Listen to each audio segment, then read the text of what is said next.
ભરૂચના સાંસદ મનસુખ વસાવા સામાજિક અગ્રણી સામે રોષે ભરાયા છે। મોબાઈલ ટાવરની બાબતે ટેલિફોનિક વાતચીતમાં વસાવાને ગુસ્સો આવ્યો। મનસુખ વસાવા અને સામાજિક અગ્રણી વચ્ચેની વાતચીતની ઓડિયો ક્લિપ વાયરલ થઈ છે। વાયરલ ઓડિયો ક્લિપની વીટીવી ન્યૂઝ પુષ્ટિ નથી કરતું।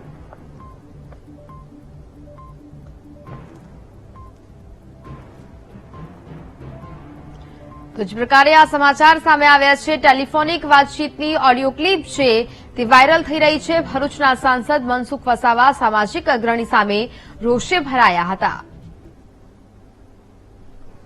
તું બહુ હજારે ના માર મેં મારી રીતના મદદ કરું પૂછી દો બધા જે અધિકારીને જેને કહેવાનું બધાને કહું છું તને એટલી ચિંતા નથી અમને બી ચિંતા છે એટલે અમે બી આજે આવીએ છીએ તઈ ગાડી તો જાણ તને કોણ રોકે છે હા કે આ તમે સભ્યતાથી વાત સમજી લે સભ્યતાથી વાત કરવાની એવું નહીં મેં બી સભ્યતાથી જ વાત કરું ને હા તું જે વાત કરે છે ને એના પરથી મને ખબર પડે છે સારું ચાલો આજે અમે મુલાકાત લઈએ છીએ તઈ તો તું શું સમજે તારા મનમાં તું સમજે છે પણ અમારે ફરિયાદ કરવાની તો જવાબદારી ખરી ને યાર કે તમે સાંસદ હોય તો અમારે તો તને પૂછે મારે કરવાનું છે મારે શું કરવાનું છે મેં કહ્યું જેને કહેવાનું છે ને એવું છે સારું ચાલો તું કોણ મને સલાહ આપવા વાળો ચાલો નહીં યાર તો તમારી મદદ માંગીએ છીએ અમે।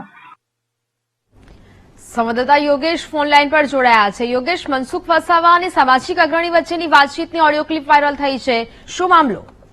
જી ચોક્કસથી જે રીતે ફુલવાડી ગામમાં એક મોબાઈલ ટાવરને લઈને એક સામાજિક જે આગેવાન છે આદિવાસી સમાજના તેઓ દ્વારા મનસુખ વસાવાને રજૂઆત કરવામાં આવી હતી કે તમે આ અંગે અમારી કોઈ મદદ કરો અને અધિકારીઓ સાથે વાતચીત કરીને તેઓના વિરુદ્ધમાં ફરિયાદ દાખલ થઈ કે અંગેની કોઈ વાતચીત કરી હતી, પરંતુ આ વાતચીત દરમિયાન મનસુખભાઈ વસાવા ઉશ્કેરાઈ ગયા હતા અને જે સામાજિક અગ્રણી છે એ યુવક છે તેને ગાળો પણ બોલેલા છે અને આ જે ઓડિયો છે એ અત્યારે સોશિયલ મીડિયામાં વાયરલ થઈ રહ્યો છે। જી બિલકુલ યોગેશ, જાણકારી બદલ આભાર।